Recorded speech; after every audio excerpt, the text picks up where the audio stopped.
छत्रपती शिवाजी महाराज, तसेच हिंदू हृदय सम्राट बाळासाहेब ठाकरे, तसेच स्वर्गीय वल्लभशेठ बेनके साहेब आणि माझे सासरे लोकनेते स्वर्गीय पांडुरंग काळे साहेब नेहमी पवार साहेब म्हणते, कारण की ते माझे नेहमी मार्गदर्शन आहे. सरपंच असताना मी त्यांचे नेहमी आदर्श ठेवलेला आणि त्यांनीच मला काम केले. म्हणून काय होतं, माझ्या सासऱ्यांचं पण पांडुरंग नाव आहे आणि ते पण माझेच सासरे आहे, त्याच्यामुळे दोन्ही पांडुरंग आहे आणि नेहमी मला पांडुरंगांची साथ राहणं जगत काही नाही. सर्वप्रथम मी माझा परिचय देते.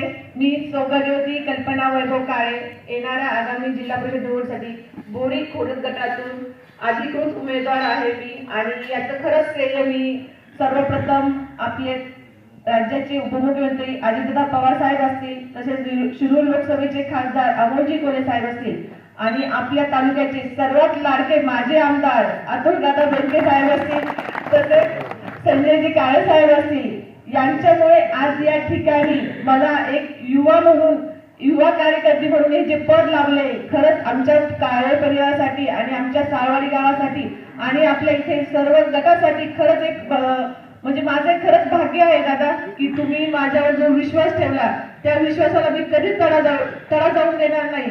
आणि आता दादा बोलले की तुम्ही काय काय काम करणार आहे.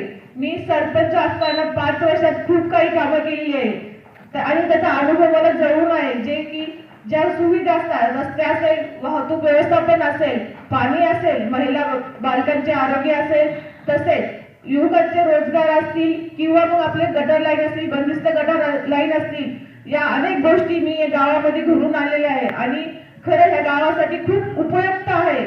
आणि ते कधीच मी पूर्ण म्हणजे आतापर्यंत मी ते पूर्ण केलेलं आहे. गावातील ज्या प्राथमिक गरजा आहे ना, त्या माझ्याकडून नक्कीच पूर्ण होतात.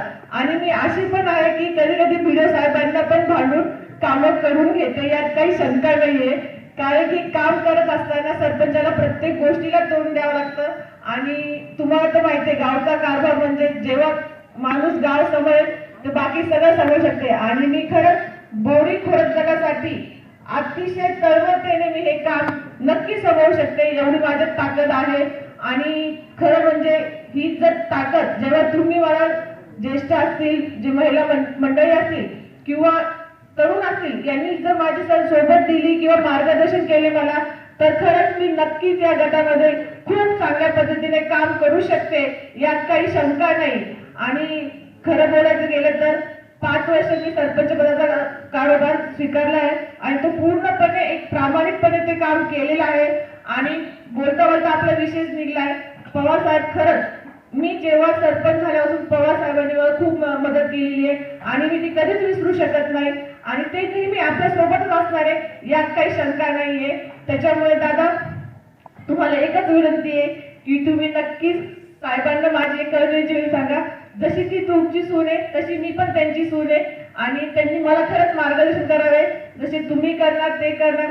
कारण की जेव्हा मोठ्यांचा आशीर्वाद राहील ना, तेव्हा सगळेच कामं हे आपोआप नीट सुटले असतात, यात काही शंका नसते. आणि आज या ठिकाणी मलाही माहित नव्हतं दादा की आता कार्यक्रम ठेवलेला आहे, म्हणून मला 2 मिनिटाच्या अगोदर सांगण्यात आलेले की आज इकडे आपली सभा आहे.